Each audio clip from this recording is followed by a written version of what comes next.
안녕하세요. 이재성형외과 문성훈 원장입니다. 오늘은 귀 성형에 대해서 알아보도록 하겠습니다. 첫 번째로는 돌출기가 있습니다. 돌출기는 귀 연골에 주름이 좀 펴져 있고 또 단순하고 밋밋해서 돌출된 귀를 말합니다. 정상 귀의 경우는 정면에서 보았을 때 귀의 옆모양이 이거보다 조금 더 들어가야 됩니다. 이렇게 들어가야 되거든요.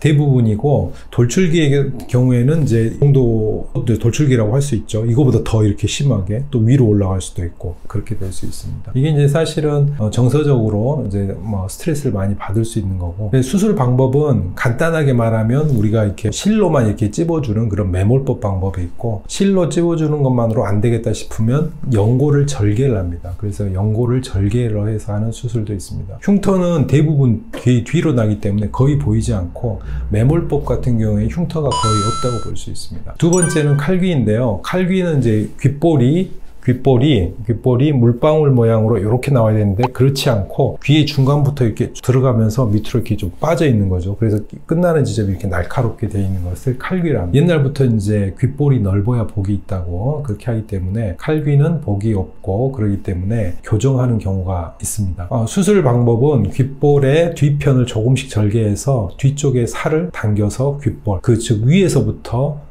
귓볼을 만들어주고요. 수술 후 이제 한 3-4개월쯤 정도 지나면 흉은 크게 눈에 띄지 않게 됩니다. 세 번째는 이제 좀 더 복잡한 게 매몰귀인데요. 매몰귀는 뭐냐면, 우리 귀는 피부가 자라는 거하고 연골이 자라는 게 서로 따로따로 자랍니다. 근데 이게 이제 정확하게 매칭이 돼야 되는데 정확히 매칭이 안 돼서 연골이 자라기 전에 피부가 먼저 이렇게 딱 모양을 만들어 버리는 경우가 있어요. 그럴 경우에는 연골은 파묻혀 보여가지고 보이지가 않고, 겉에 귀 피부는 연골이 이렇게 받쳐줘야 되는데 연골이 없으니까 밑으로 쳐지는 겁니다. 흐느른다는. 그래서 이걸 우리가 매몰귀라고 하는데, 결론은 이건 어떻게 하느냐, 안에 들어있는 연골을 밖으로 빼면서 그 피부 속에 이렇게 넣어주면 됩니다. 연골을 피부에 넣어주면 되고, 대부분의 경우는 이제 피판술만 해서 가능하고요. 이제 좀 부족한 경우에는 피부 이식이 필요한 경우도 있습니다. 네 번째는 뼈적기인데요. 여기에 이렇게 약간 올라온 경우가 있습니다. 뼈적기인데 귓바퀴 윗부분 이쪽이 살짝 올라와서 요정기다 이렇게 불리기도 하는 건데, 이것도 이제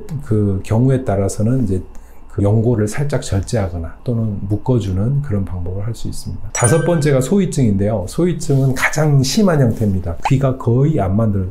귀가 그냥 여기 구멍만 하나 뚫어져 있거나, 심지어는 구멍도 안 뚫어져 있는 경우도 있습니다. 그래서 또 안쪽에 청각신경이 없는 경우도 있고요. 청각신경이 불안정한 경우도 있고, 그래서 소위증은 아주 심한 경우고, 태아 때 발달 이상으로 작게 또는 덜 만들어진 귀라고 할 수 있습니다. 거의 이게 소위증은 이제 하루 이상의 수술 시간이 걸리고요. 자기 가슴 연골을 해서 하거나 또는 인공 물질인 매드포어를 이용해서 귀 모양을 만들어서 여기에 붙여넣게 됩니다. 그래서 이제 피부가 부족했을 때는 여기에다가 피부를 이렇게 늘려주는 조직 확장기 이런 것도 쓰게 됩니다. 일반적으로 귀 소위증 같은 경우에는 그 이제 대학병원 이 정도에서 하는 경우가 많이 있습니다. 여섯 번째는 이수혈입니다. 이수혈은 이제 귀볼인데 귀걸이를 너무 무거운 걸 하거나 또는 구멍이 너무 밑에 뚫은 거죠. 그러다 보니까 여기가 귀걸이 때문에 벌어지는 겁니다. 그래서 그걸 우리 이수혈이라고 하는데, 이거는 갈라진 귓볼을 이렇게 양쪽을 예쁘게 해서 다시 이렇게 붙여주면 됩니다. 그렇게 하고 이제 다시 귀 뚫을 수도 있고, 좀 더 안쪽으로 뚫을 수도 있고,